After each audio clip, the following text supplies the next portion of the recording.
Professor, muito obrigado por ter aceito o nosso convite em falar sobre a economia nesse momento tão difícil que o Brasil e o mundo enfrentam. Eu gostaria de iniciar a nossa entrevista perguntando sobre a declaração do presidente Jair Messias Bolsonaro, que sugeriu o isolamento vertical, indicando que as pessoas voltassem à normalidade, preservando apenas em casa idosos e também aquelas pessoas com doenças crônicas. Isso seria uma saída boa para a economia ou pode ser um tiro no pé?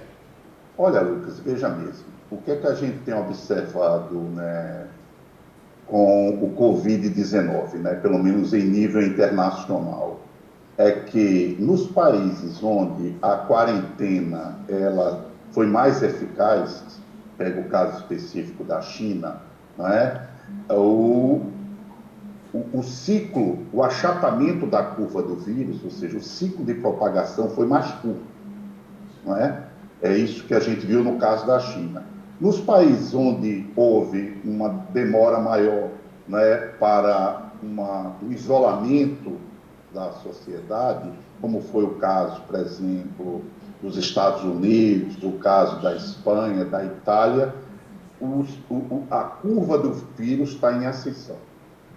Então, me parece, eu não sou da área médica, mas acompanhando o que dizem os especialistas da área médica, os infectologistas, que a quarentena ela tem uma eficácia razoável, e aí a quarentena está se falando do isolamento da sociedade como um todo, as pessoas ficarem em casa, evitarem o máximo possível contato uma com as outras, aglomerações, ela parece que tem uma eficácia maior no sentido de conter o processo de propagação do vírus.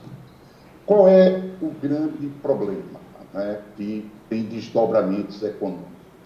É que, uma vez não havendo eficácia no processo de propagação desse vírus, e ele, na medida que ele começa a entrar e se difundir pela sociedade, principalmente em regiões periféricas de baixa renda, há um risco do sistema de saúde entrar em colapso. Ou seja, não ter condições de atender não só os possíveis infectados com coronavírus, mas também pessoas que têm outras doenças, né? E se isso de fato acontecer, e me parece que essa é a preocupação que está por trás dessa questão do isolamento, isso impactaria, obviamente, economicamente. Por quê? Porque as pessoas não poderiam ir trabalhar doente, né? Então, isso teria um efeito importante do lado da oferta, da produção de bens e serviços, que se traduziria também num problema do lado da demanda, porque na medida em que as pessoas ficassem possibilitadas por problemas de saúde de sair, elas também gastariam menos, consumiriam menos, e a combinação desses dois efeitos seria um aumento da situação de desemprego, tanto formal como informal, enfim. Você tem uma ideia, nos Estados Unidos há hoje uma preocupação muito grande em relação a essa questão da taxa de desemprego, e alguns trabalham até com a possibilidade de chegar a 30%. Inclusive, o Ora, presidente Donald Trump aprovou um pacote histórico de 2 trilhões, um socorro para a economia, um pacote histórico nos Estados Unidos. exatamente. Por quê? Porque nesse momento que o setor privado se ressente, seja por dificuldade de ofertar por conta da quarentena, seja em função das vendas, porque as pessoas em quarentena consomem menos, demandam menos bens e serviços, então cabe ao setor público entrar justamente tanto dando recursos às empresas, e aí você tem que ter uma série de linhas de financiamento de capital de giro, principalmente para as empresas de pequeno e médio porte. Os bancos públicos têm um papel importante nisso, já que os bancos privados, a questão da inadimplência tem um risco maior, né? Não que nos bancos públicos não tenha, mas obviamente que no momento que a economia ela entra num processo de desaceleração forte, então os bancos, mesmo dispondo de recursos, eles passam, na realidade, a ver um risco maior de emprestar em função da inadimplência. As empresas também, dependendo da taxa de juros, elas passam a ter dificuldade de tomar empréstimo. E aí, a gente está falando do setor formal da economia no sentido de preservar empregos, né, de preservar as pessoas com capacidade de gasto. Mas existe um conjunto enorme de pessoas hoje, né, na faixa de 40 milhões de pessoas, que estão na informalidade, né, a famosa uberização, enfim. Então, essas pessoas, elas dependem dos serviços que elas vendem.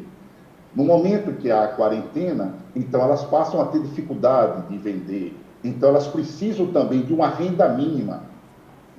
Recentemente, o Armínio Fraga defendeu um artigo que o governo deveria dar uma renda mínima a 100 milhões de pessoas no Brasil, para tentar justamente impedir esse efeito, né, de agravamento econômico.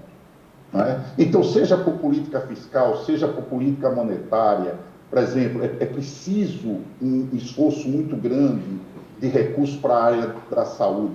Uma das vantagens do achatamento da curva, Lucas, que eu tenho observado acompanhando a discussão de especialistas, é que você daria minimamente tempo para que o sistema de saúde pudesse se preparar para atendimento dessas pessoas. Ao passo que, se você entra num processo de aceleração muito grande da virose, ou seja, da contaminação disso, isso poderia provocar rapidamente um colapso no processo do sistema de saúde. Então, é preciso bastante recursos voltados para o sistema de saúde, é preciso que haja um esforço no setor industrial para uma reconversão, para a produção justamente de medicamentos, a produção de respiradores, a produção de máscara, de álcool gel, a produção de insumos na área de saúde. Então, veja que é uma economia de guerra. E com um detalhe, a gente não tem um precedente histórico que a gente possa fazer uma comparação mais fidedigna. O exemplo que nós temos é de 1918, a famosa gripe espanhola, que ocorreu no momento que estava havendo uma guerra, a conflagração de uma guerra mundial. A situação hoje é outra. Você tem um inimigo comum em escala global, que é um vírus. Eu, mais uma vez, repito, não sou especialista, mas o que eu tenho lido dos especialistas é que esse vírus ele é um vírus em mutação. Rastreamento genético foi feito dele, mostra que ele está mudando ao longo do tempo, o que torna justamente a situação de combate muito grande.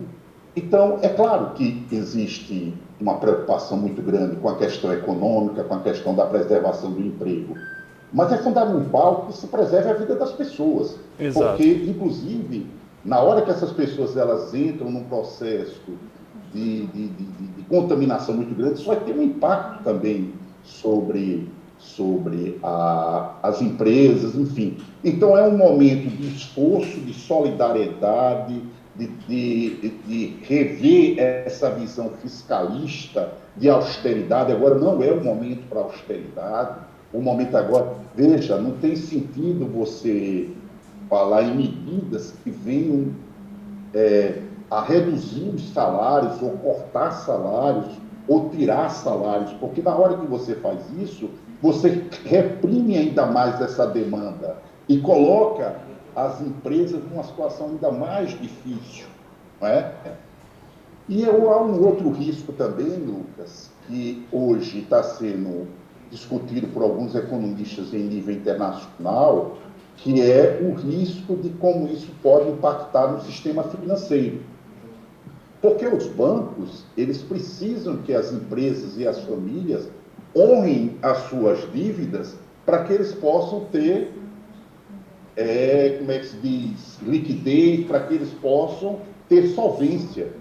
Se as empresas e as famílias não honram suas dívidas, os bancos começam inicialmente a cortar empréstimos, mas vai chegar um momento que eles podem entrar numa situação financeira muito delicada. E aí o Banco Central tem um papel muito importante, na medida em que ele tem que criar linhas de financiamento a um custo baixo, né? E alguns economistas falam da questão de continuidade da redução da Selic, que teria um impacto favorável sobre a própria dívida pública, abrindo espaço para que mais gastos pudessem ser realizados nesse momento de crise. Então, agora é o momento justamente de você ativar todos esses mecanismos. Agora, professor, eu pergunto, essa demora da presidência da República em adotar justamente essas medidas econômicas, ela é prejudicial? Olha, veja mesmo, é o que eu falei para você antes. O que a gente tem acompanhado em nível internacional, né? Quando você pega o caso da Itália, quando você pega o caso da Espanha, como eu já falei, o próprio caso americano, é que os países que demoraram mais a adotar não só uma quarentena mais rigorosa, mas uma série de políticas no sentido de tentar minimizar o impacto econômico, eles hoje estão numa situação muito mais complicada. Não só a doença se alastrou mais rápido, como o número de mortes aumentou, e eles estão tendo que gastar um volume muito maior de recursos para tentar diminuir o impacto sobre a economia. Agora, então, certo, pode concluir. Então é muito difícil, na realidade, qual é uma outra dificuldade dessa crise também, Lucas? Os economistas costumam trabalhar com modelos para fazer projeções. Esses modelos, por sua vez, usam dados do passado, séries temporais, experiências passadas que são incorporados nos parâmetros desse modelo. Um problema grave dessa crise é que a gente não tem um precedente que nos dê informações suficientes para ter um modelo minimamente confiável e de maior acurácia.